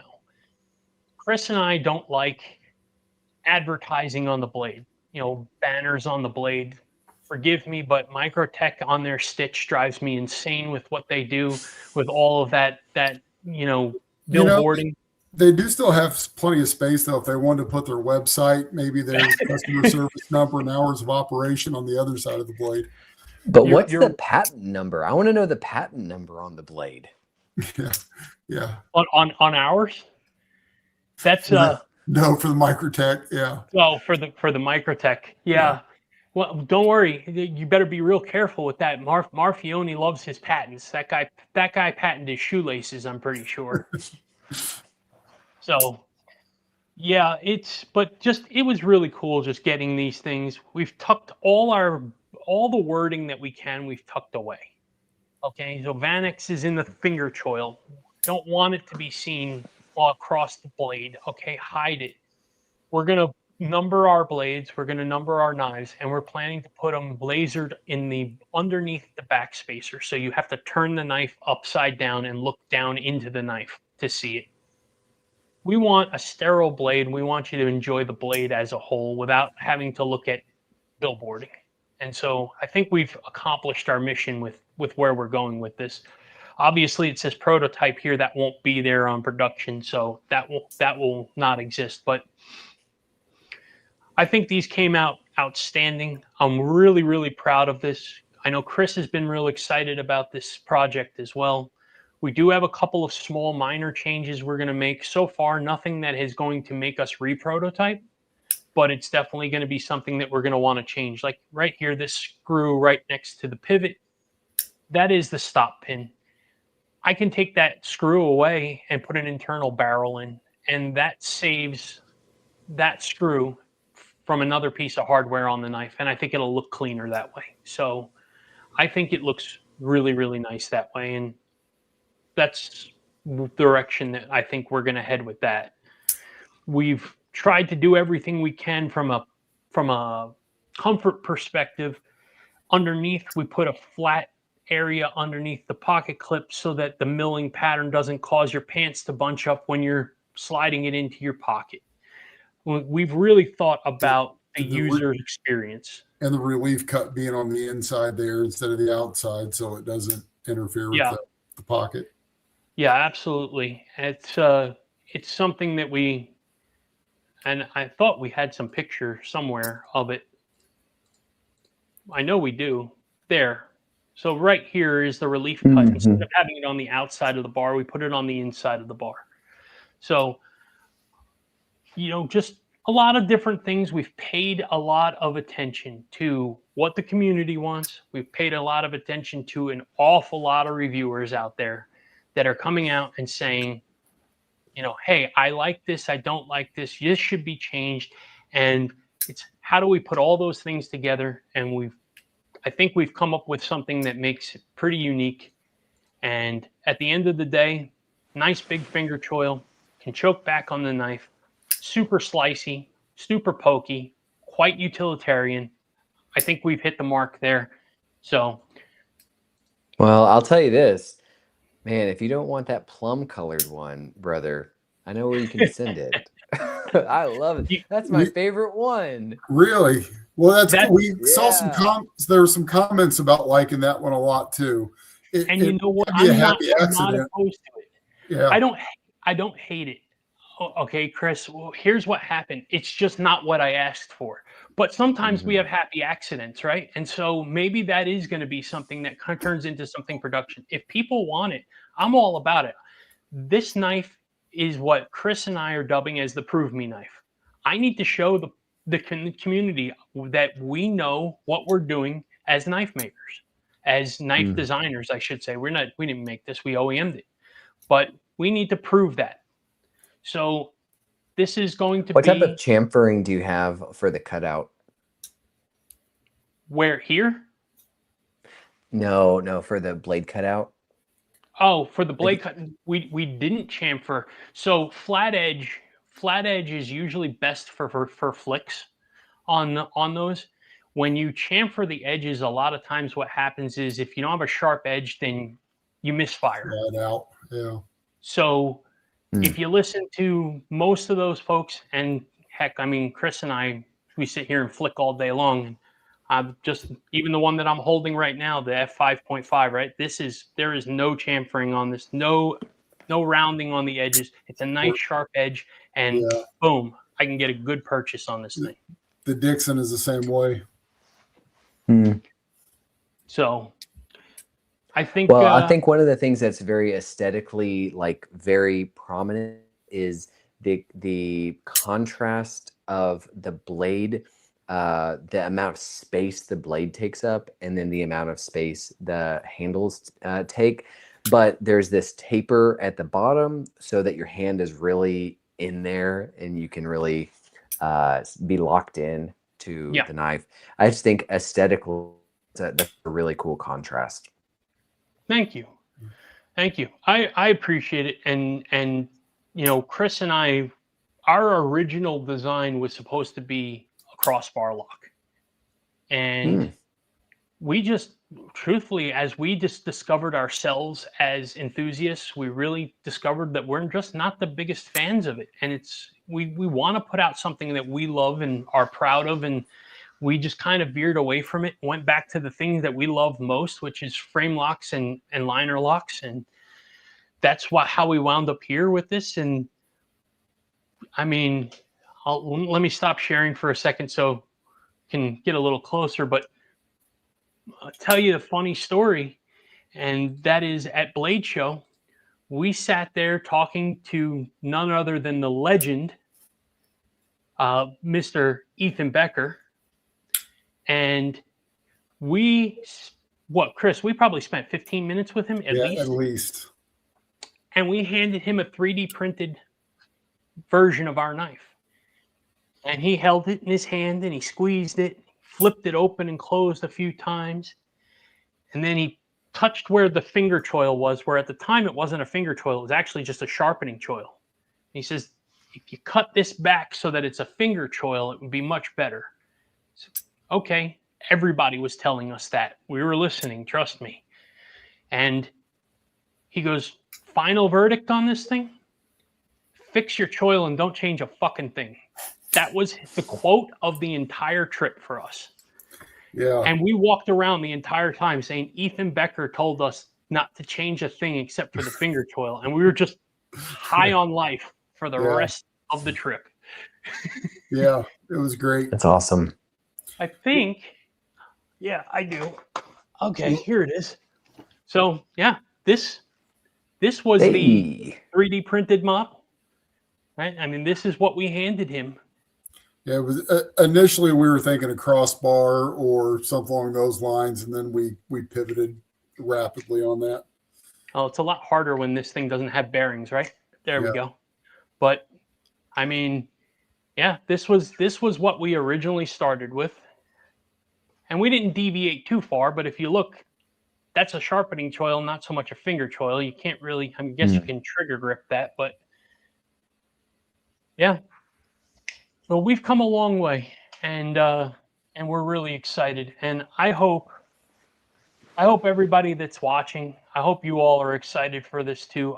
We can't wait to show you the real deal, and I hope that they're in next week. I can't count on it. They're obviously coming from China, so who knows how long it's going to take. But I did pay tariffs already. I already paid all the duties and everything like that. As soon as I saw the bill come in, I was like, yep, here you go. Pay. Yeah. Hey, no delays. Let's wrap up and say goodbye to Chris so he can get out of here and get back to his family tonight. So, yeah. Well, actually, hold on a second. I do have a few questions now. Okay. No, fire, brother. You can stay as long as you want. So, okay. Well, I do have one child waiting for me to tuck him in. So I do have to be a good dad.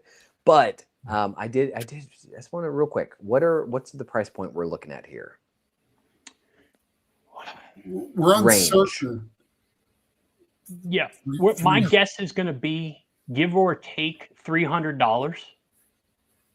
So it's Vanex. It's going to be a heavy blade. It's going to be a big knife. We're guessing it's going to be somewhere around there. Now, I did reach out to Best Tech and I did ask them to give me some additional pricing because our community had asked and said, is there any chance that you would consider a secondary version in a more budget-friendly steel? So, sure, if you all want it, maybe we'll order additional ones in budget. And so we're thinking about S35 or 154 CM.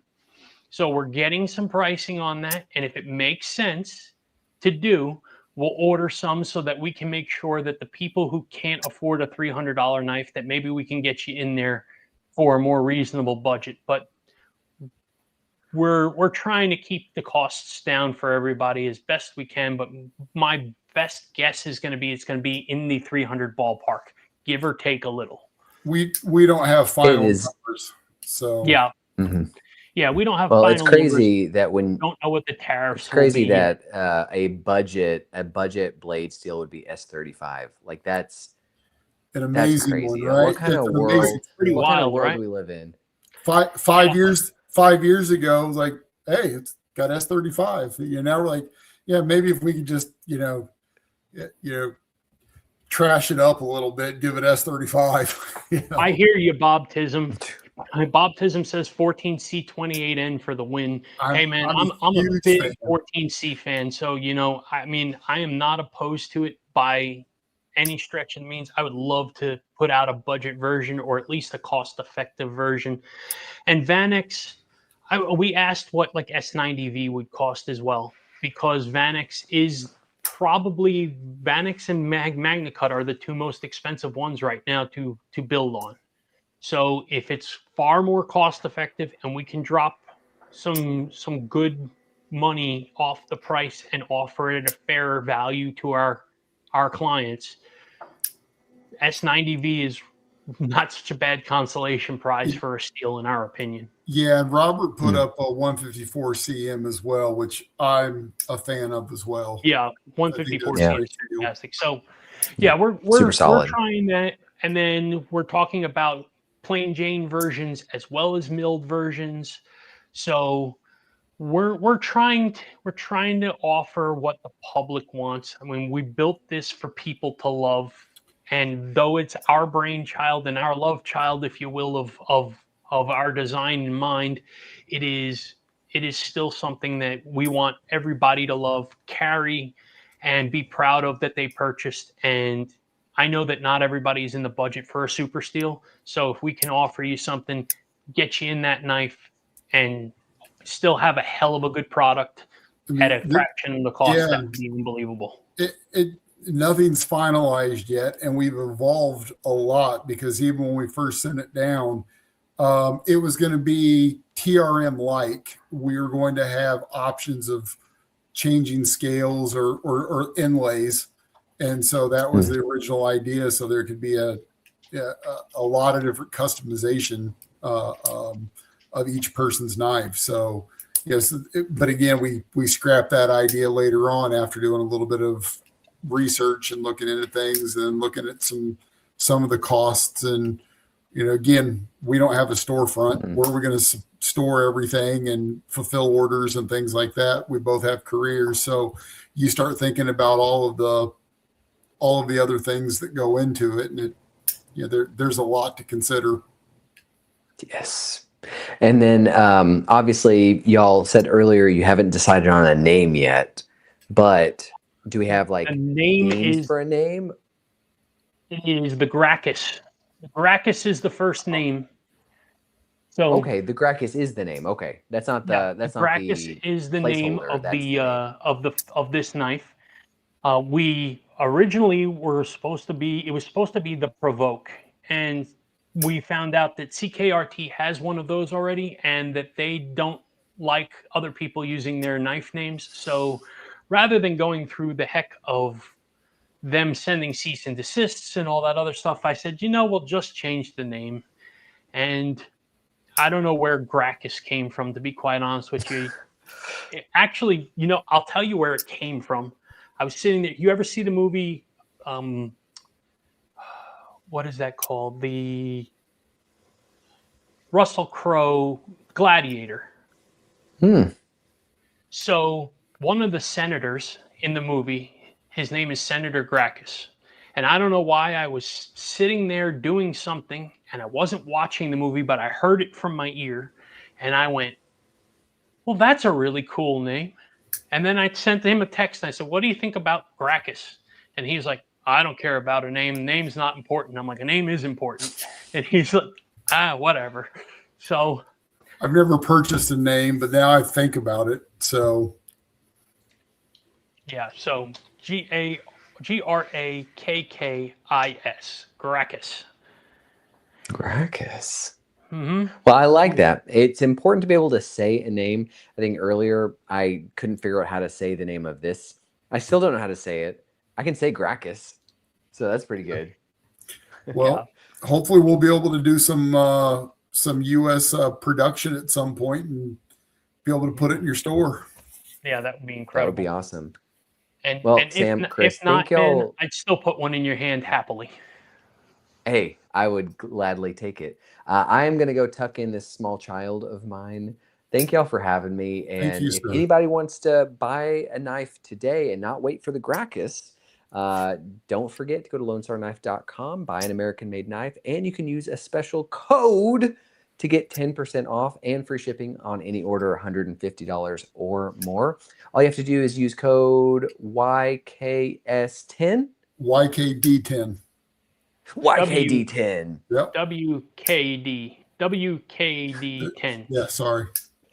WKD10, most tactical code on the internet.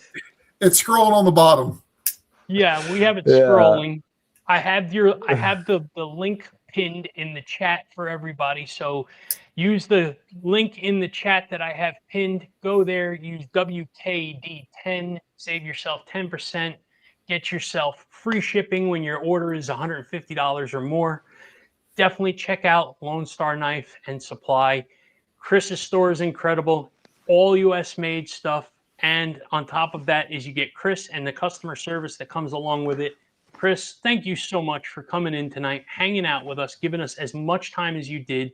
It is an honor to spend the time with you. You are incredible, and we appreciate it very, very much. Thank you, sir. Thank you, Sam. Thank you, Chris. Thank you, viewers. Absolutely. Y'all have a great night. You too, Chris. Take care. Bye. So, Good folks, news. You heard it here. Do us a favor. If you have a desire for a US-made knife, go ahead, check out Lone Star. Chris is really, really an awesome small business, runs out of Texas with his family. He is very fair priced. He does excellent customer service, gets people out really fast. And heck, if you check his videos, he even does boxing up videos and shows you the knives and stuff. So it's really cool. It's a great experience with him, and you would definitely enjoy buying through him. It would be great. Yeah, Robert, we can't make any promises, but Sam, can you shoot Chris a text? Robert bought before we put the code up tonight. Went on so he purchased before and didn't know about the 10%. Yeah, Robert. Which did you say, Robert or Robin? Robert Jones. Oh, Robert Jones. Okay. Yeah, Robert, do me a favor. I'll reach out to him. I'll send him a message. I know he's tucking in his kid, but you can also send him a DM in Instagram. He is very, very, very active in Instagram. So he will definitely respond to you if you reach out to him.